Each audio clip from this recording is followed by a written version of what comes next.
আমার হৃদয়ে এই আয়নায় তোমার মুক্তি ছাড়া। রহস্যময়ী হয়ে রঙ্গনার লুক নিয়ে সোশ্যাল মিডিয়াতে হাজির হলেন অভিনেত্রী শাবনূর। দীর্ঘ ক্যারিয়ারে বিরতির পর আবারও নতুনভাবে সিনেমায় আসতে চলেছেন শাবনূর। ঢাকাই চলচ্চিত্রের জনপ্রিয় চিত্রনায়িকা শাবনূর বড় পর্দায় অভিষেকের পর প্রায় 2 দশক ঢালিউডে রাজত্ব করেছেন একাই। ব্যক্তিগত কারণ ছাড়াও পছন্দের চিত্রনাট্য না পাওয়ায় দীর্ঘদিন সিনেমা থেকে নিজেকেই আড়াল রেখেছিলেন অভিনেত্রী। তোমাকে চাই, শুধু তোমাকে চাই, আর কিছু জীবন। অবশেষে অপেক্ষার প্রহর শেষ হলো। সম্প্রতি অস্ট্রেলিয়া থেকে দেশে ফিরেছেন এবং রঙ্গনা নামের নতুন সিনেমায় যুক্ত হয়েছেন অভিনেত্রী শাবনূর।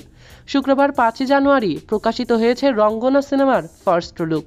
প্রথম দর্শনেই রহস্য ছড়িয়েছে শাবনূর। এতে ঢাকাই সিনেমার এই জনপ্রিয় অভিনেত্রীকে 3টি লুকে দেখতে পাওয়া যায়, যার একটিতে তার হিজাবে মুখ ঢাকা, অন্যটিতে পিস্তল আর ফুল হাতেও দেখা মিলেছে এই ঢালিউড কুইনের।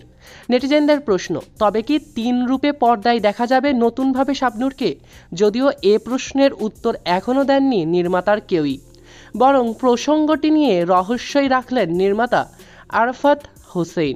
তার ভাষায়, দেশের, দশের এবং আপনার হৃদয়ের রক্তক্ষরণের গল্প বলবে রঙ্গনা।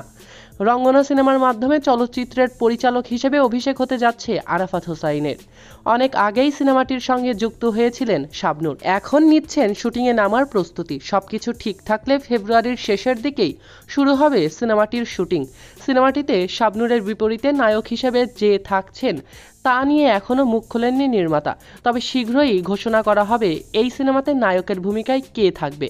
নারী চরিত্রকে কেন্দ্র করেই এই ছবিটি নির্মাণ করছেন নির্মাতা আরাফাত, এমনটাই বলেছেন শাবনূর এবং তার কর্তৃপক্ষ। রঙ্গনা সিনেমায় 3টি গান থাকছে। গানগুলো লিখেছেন কবির বকুল, সুরকণ্ঠ থাকছে ইমরান মাহমুদুলের। অভিনেত্রী শাবনূরকে আবারও পর্দায় দেখতে খুবই আগ্রহী হয়ে বসে আছে তার ভক্তরা। অভিনেত্রীর নতুন লুক আপনাদের কেমন লেগেছে কমেন্টে জানাতে ভুলবেন না। এমনই আপডেট পেতে চ্যানেল এবং পেজটিকে লাইক, ফলো আর সাবস্ক্রাইব করতে ভুলবেন না।